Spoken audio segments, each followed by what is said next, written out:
여러분, 병원에 갔는데 의사 선생님이 알약 대신 스마트폰 앱을 처방해 준다면 어떠실 것 같아요? 좀 황당하게 들리시나요? 그런데 이게 더 이상 공상과학 소설 같은 이야기가 아닙니다. 지금부터 우리의 건강과 의료에 대한 생각을 완전히 뒤바꿀 바로 그 미래에 대한 이야기를 시작해 보겠습니다. 모든 이야기에는 시작점이 있기 마련이죠. 우리의 이야기는 바로 2026년에 열렸던 이 포럼에서부터 시작됩니다. 기술과 건강, 이 두 가지가 만나는 지점에서 미래를 논의하는 자리였는데요. 바로 이곳에서 한 인물이 앱으로 약을 처방한다는 당시로서는 정말 파격적인 비전을 제시하면서 큰 주목을 받았습니다. 바로 히포티엔시의 정태명 대표입니다. 이분 평생을 시스템 관리 전문가로 살아왔다고 해요. 그런데 이제는 그 모든 관심과 노하우를 사람을 관리하는 데 쏟겠다고 선언한 겁니다. 이건 단순히 기계나 프로그램을 다루는 걸 넘어서 우리 한 사람 한 사람의 건강을 직접 그리고 아주 세밀하게 관리하겠다는 아주 의미심장한 선언이었죠.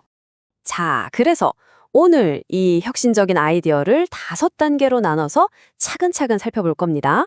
먼저 앱이 어떻게 약이 될 수 있는지 그 개념부터 알아보고 또 왜 이런 변화가 꼭 필요한지 현실을 짚어볼 거예요. 그리고 이 기술이 병원을 넘어서 우리 일상에 어떻게 들어오는지 또 이걸로 우리가 어떤 거대한 미래, 바로 K-웰니스라는 미래를 그릴 수 있을지 저와 함께 따라가 보시죠. 자, 첫 번째 질문입니다. 앱으로 처방받는 약이라니 대체 이게 뭘 의미하는 걸까요? 우리가 흔히 쓰는 건강관리 앱이랑은 뭐가 어떻게 다른 걸까요? 핵심은 바로 이거예요. 우리가 그냥 앱스토어에서 다운받는 그런 건강 앱이 절대 아니라는 겁니다. 이건 의사의 진단하에 처방전이 있어야만 사용할 수 있는 임상시험으로 그 효과가 아주 엄격하게 검증된 전문 의약품 소프트웨어입니다.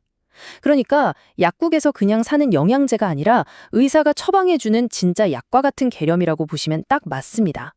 아니 근데 이렇게까지 강력한 치료법이 왜 필요하게 된 걸까요? 이 질문에 대한 답을 찾으려면 지금 우리가 마주하고 있는 의료 시스템의 아주 현실적인 문제, 이른바 3분 진료의 시대를 먼저 들여다봐야 합니다. 사실 이 문제의 심각성을 그 누구보다도 절실하게 몸소 느꼈던 사람이 바로 이 모든 혁신을 이끌고 있는 정태명 대표 자신이었습니다. 그의 개인적인 경험이 모든 것의 출발점이었던 거죠. 정 대표 본인이 고혈압 환자였거든요. 그래서 이 답답한 순환을 직접 겪어야만 했습니다. 자, 슬라이드를 한번 보세요. 먼저 병원에서 3개월치 약을 잔뜩 받아오죠.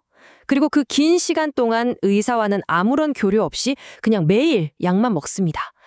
그러다 석 달 뒤에 고작 3분 남짓한 진료를 받으려고 병원에서 1시간을 넘게 기다려야 하죠.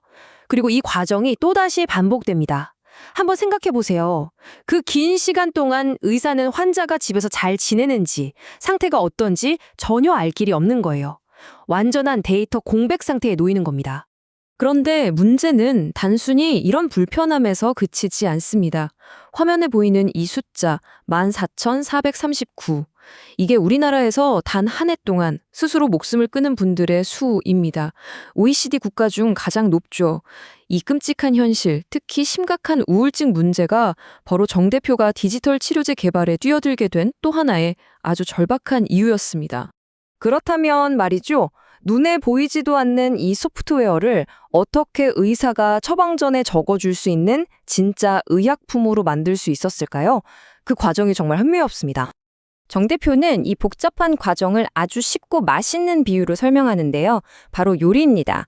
먼저 병원이나 스마트폰 같은 곳에서 데이터를 모으는 게 신선한 재료를 구하는 1단계고요. 그 다음엔 인공지능이라는 최첨단 밥솥을 이용해서 이 데이터들을 샅샅이 분석합니다. 그리고 마지막으로 개인에게 딱 맞는 치료법이라는 아주 맛있는 식사를 제공하는 거죠. 하지만 아이디어가 좋다고 해서 약이 뚝딱 만들어지는 건 절대 아니겠죠? 이 타임라인을 한번 보세요. 와, 하나의 앱이 처방약으로 인정받기까지 무려 6년이라는 어마어마한 시간이 걸렸습니다. 이건 그냥 앱 개발 기간이 아니에요. 이 소프트웨어가 정말 환자에게 안전한지 그리고 효과가 있는지를 과학적으로 증명해내는 정말 험난하고 까다로운 과정인 겁니다. 바로 그 6년간의 노력 끝에 탄생한 첫 번째 제품이 우울증 치료제 어튠입니다. 이 앱 안에는요, 인공지능 챗봇이 있어서 대화를 나눌 수도 있고, 또 귀여운 사이버펫이 늘 곁에 있어주기도 해요. 이렇게 이미 효과가 검증된 치료 기법에다가 재미있는 기술들을 잘 녹여내서 실제로 임상시험에서 환자들의 우울증 점수를 평균 13.3점이나 낮추는 놀라운 결과를 만들어냈습니다. 그런데 한번 생각해보면요. 우리 모두가 병원에 갈 만큼 아픈 건 아니잖아요. 병에 걸린 건 아니지만 지금보다 좀 더 건강한 삶을 살고 싶은 사람들. 바로 이런 분들을 위해서 디지털 웰니스라는 또 다른 거대한 시장이 열리고 있습니다. 이 둘의 가장 큰 차이점, 바로 처방이 필요한가 아닌가입니다. 왼쪽에 있는 디지털 치료제는 아픈 환자를 위한 거라 의사의 처방이 반드시 필요한 의약품이고요. 반면에 오른쪽에 있는 디지털 웰니스는 일반 대중이 더 건강해지기 위해 쓰는 거라서 누구나 쉽게 다운받아 쓸 수 있는 건강보조 식품 같은 거라고 생각하시면 이해가 쉬울 거예요. 자, 이제 마지막입니다. 단순히 질병을 치료하는 걸 넘어서 이 기술이 꿈꾸는 더 큰 그림은 과연 무엇일까요? 대한민국이 만들어갈 더 건강한 미래를 위한 야심찬 비전을 함께 들여다보겠습니다. 정 대표는 이 거대한 비전을 현실로 만들기 위해서는 4개의 단단한 기둥이 필요하다고 강조합니다. 먼저 입증된 결과로 사람들의 신뢰를 얻어야 하고요. 또 치료제와 웰니스 사이의 벽을 허무는 유연한 규제가 필요합니다. 그리고 모든 건강 데이터를 하나로 모으는 플랫폼을 만들어서 최종적으로는 글로벌 시장으로 나아가야 한다는 거죠. 그리고 이 모든 것을 하나로 아우르는 강력한 이름으로 그는 K-웰니스를 제안합니다. K-팝이 음악으로, K-뷰티가 화장품으로 전 세계를 사로잡았듯이 이제는 한국의 첨단 건강 기술이 전 세계인의 삶의 질을 책임지는 새로운 한류, 즉 K-웰니스가 되어야 한다는 정말 담대한 포부인 거죠. 결국 이 모든 이야기들이 우리에게 던지는 메시지는 아주 명확합니다. 건강을 관리하는 주도권이 병원이라는 공간을 넘어서 점점 우리 각자의 손으로 넘어오고 있다는 사실이죠. 그래서 마지막으로 여러분께 이 질문을 한번 드려보고 싶습니다. 만약 여러분의 일상 속 습관 하나하나가 약이 될 수 있다면 어떤 것부터 바꾸고 싶으신가요?